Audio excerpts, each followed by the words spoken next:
Смотрите, какая красота получается, когда соединяешь нежные кружевные блинчики с двойной начинкой из творогом и карамелизированной тыквы. Сегодня покажу рецепт, который меня просто покорил, и теперь они частые гости на моем столе. Готовить будем поэтапно. Сначала разберем секреты идеального теста для блинов, потом две начинки и в самом конце покажу особенную технику заворачивания, которая дает такой потрясающий результат в разрезе. Кстати, полный список продуктов оставлю в описании. Можете сразу сохранить, чтобы не потерять.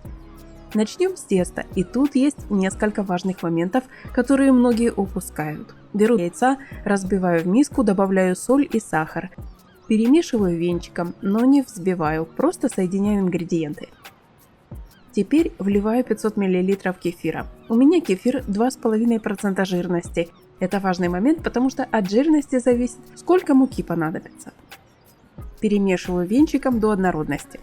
Дальше добавляю муку, и тут начинается самое интересное. Многие сыплют всю муку сразу, но правильнее добавлять постепенно, понемногу, и каждый раз перемешивать. Ориентируйтесь по консистенции. А теперь секретный ингредиент, который делает блины особенно пышными и с красивыми дырочками. В отдельную чашку наливаю кипяток и добавляю половину чайной ложки соды. Быстро перемешиваю и сразу вливаю в тесто.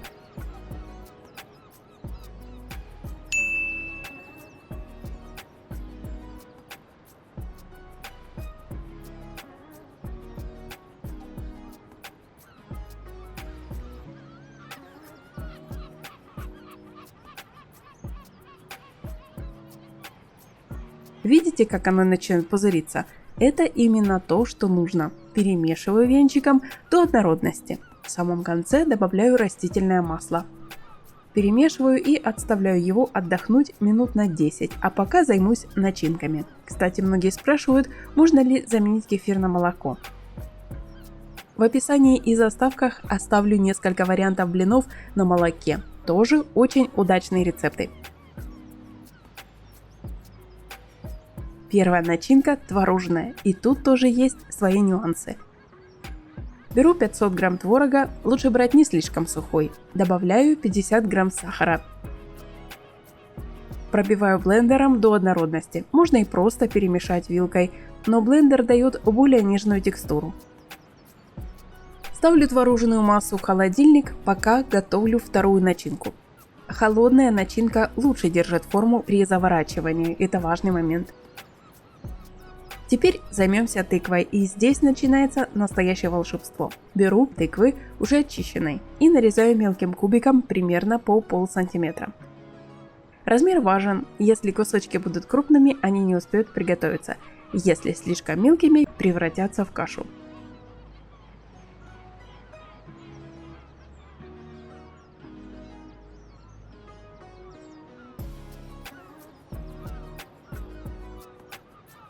На сковородку кладу 50 грамм сливочного масла, даю ему растопиться и высыпаю тыкву. Тушу на среднем огне, помешивая.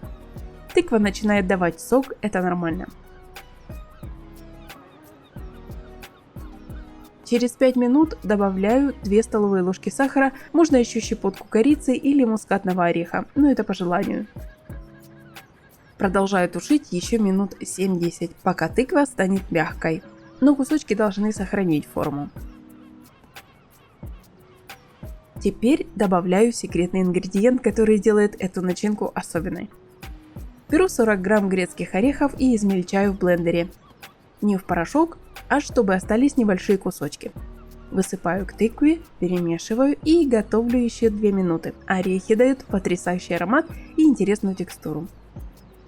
Пока начинка остывает, проверяю тесто. Оно настоялось, стало более однородным. Самое время жарить блины.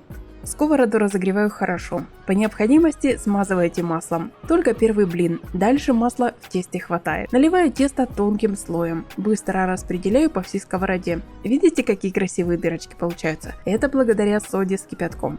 Жарю на среднем огне до золотистого цвета. Переворачиваю и дожариваю с другой стороны. Эти блины получаются воздушные и очень вкусные. Даже без начинки они прекрасны. Можно есть просто так и с медом или вареньем. Складываю готовые блины стопкой. А теперь самое интересное – сборка наших фаршированных блинов. Тут есть особая техника, которая дает такой красивый результат в разрезе. Кладу блин, на один край выкладываю творожную начинку тонким слоем, не доходя до краев. Подворачиваю эту половинку блина к центру, получается как бы кармашек с творогом. А теперь на подвернутый край выкладываю тыквенную начинку. Подгибаю боковые края блина и аккуратно заворачиваю, получается красивый конвертик. Готовые блинчики складываю на блюдо швом вниз. Когда разрезаете такой блин, видны красивые слои – белый творожный и оранжевый тыквенный с орешками. Выглядит очень эффектно и вкус просто потрясающий. Творог дает нежность, тыква – сладость, а орехи добавляют текстуру. Эти блины хороши и горячими, и холодными. Можно подавать как завтрак, как десерт или как закуску. Кстати, на канале есть рецепт блинов с 3 начинками. Еще более эффектный вариант, обязательно попробуйте. Ссылку оставлю в заставках вместе с другими интересными рецептами блинов.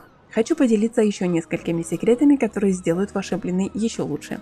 Если тыква попалась не очень сладкая, не бойтесь добавлять больше сахара. Начинка должна быть достаточно сладкой, чтобы контрастировать с нейтральным вкусом блина и творога.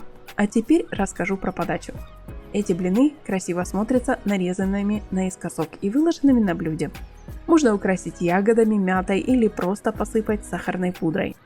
Если подаете как десерт, отлично подойдет сметана, мед или ягодный соус. Кстати, эти блины отлично подходят для праздничного стола. Выглядят нарядно, готовятся заранее и всем нравится. На Масленицу это вообще идеальный вариант.